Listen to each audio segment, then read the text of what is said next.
BJP జాతీయ అధ్యక్షుడిగా Dharmendra Pradhan question మార్క్తో ఈ వార్త కనిపిస్తున్నది. ఆయన పోటీలో ఉన్నారు. సో పార్లమెంట్ సమావేశాలు ముగిసిన తర్వాత దీని మీద నిర్ణయం తీసుకునే అవకాశం ఉంది. అన్ని రాష్ట్రాలకు చెందిన అధ్యక్షులు ఆ పార్టీ ఆ నాయకుడిని బీజేపీ జాతీయ అధ్యక్షుని ఎన్నుకోబోతున్నారు. ఇప్పుడు ప్రస్తుతం జేపీ నడ్డా ఆ పదవిలో కొనసాగుతున్నారు. ఆయన సమయం అయిపోయింది. సో ఇప్పుడు ఆ ప్లేస్ని ఎవరితో భర్తీ చేయబోతున్నారు అనేది చూడాలి. పార్లమెంట్ సమావేశాలు ముగియగానే ప్రక్రియ వేగిరం. పరిశీలనలో భూపేంద్ర యాదవ్, శివరాజ్ సింగ్ ఖట్టర్ పేర్లు కూడా వినిపిస్తున్నాయట. ధర్మేంద్ర ప్రధాన్కి అవకాశాలు ఎక్కువగా ఉన్నాయి. కొత్త ఏడాది కొత్త అధ్యక్షుడు. ఇప్పటికే 29 రాష్ట్రాల్లో పూర్తయిన బీజేపీ సంస్థాగత ఎన్నికలు. యూపీ, కర్ణాటక పార్టీ అధ్యక్షుల ఎంపిక మాత్రమే పెండింగ్ అట. సో మరి అది కంప్లీట్ అయిన తర్వాత ఎలక్షన్ ఉంటుందా?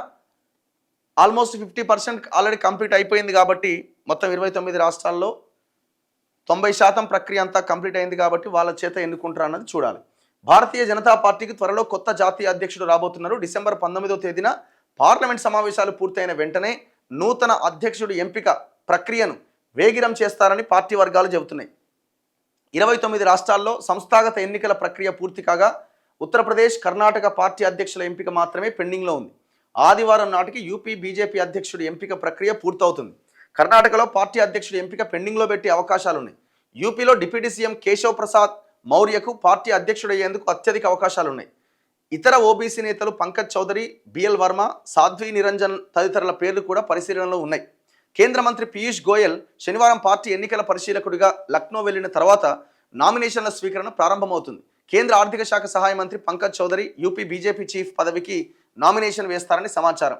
సరే, ఇట్లా మొత్తానికి ఈ ప్రక్రియ అంతా అయిపోయిన తర్వాత ఈ రాష్ట్ర అధ్యక్షులు జాతీయ అధ్యక్షుని ఎన్నుకోవాలి. ఇక్కడ ఉన్న రాష్ట్ర అధ్యక్షులని జిల్లా అధ్యక్షులు ఎన్నుకుంటారు. అదంతా అయిపోయింది. ఆల్మోస్ట్ ఇంకొక రెండు స్టేట్స్ ఏదో మిగిలి ఉన్నాయట.